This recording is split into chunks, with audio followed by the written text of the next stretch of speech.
sometimes we hide the Arukugambira abantu abahicom budget conference mukuru w'abakozi wa district ya Mbarara David Muhwezi yayanjura projects as district yerekerire gukora omumbarira yo mwaka 2026 2027 ezirimo kuronda sente zo kuombekanya ruju ya district n'izindi.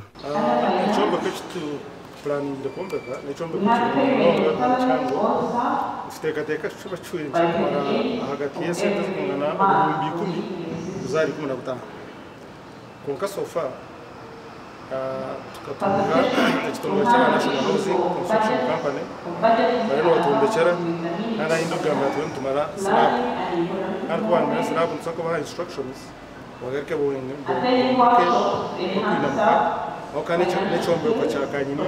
Didas Tabaro mukuru w'entebe ya katano ahabwa Mbarara district yakoreso mu gishogu okushaba bebembezi kurekeraho muze go kucwera nemanja kwiyaho batomutuma ahakorera abantu. So my dear town mayors, kindly relate to that today to our because I don't know with where Butoma town council is one of the towns that generates some good local revenue.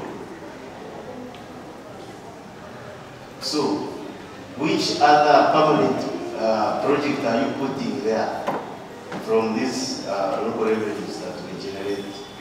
Orchiko rwahikamo mnyishengero wa Kashari owashobora entebekanise ziroho okutungura no kumara hebizubu ebiri kuteganisa abatura ombyanga. But why we fight for that budget to be increased? There are two things that we need to do. One, to make sure that we sensitize our people that paying taxes is a necessity in increasing the revenue that goes in the basket of the country. But also know that there are other, apart from the budget that has gone directly to send to local government, there is already also a budget that is going directly from central government.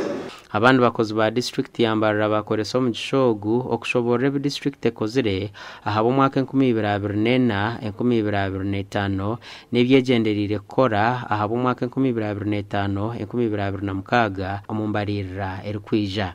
Development of detailed fiscal planning model for Wizwea district headquarters. We had expenditure of 39.6 million. Gasha kwa Abdukarim Sengendo.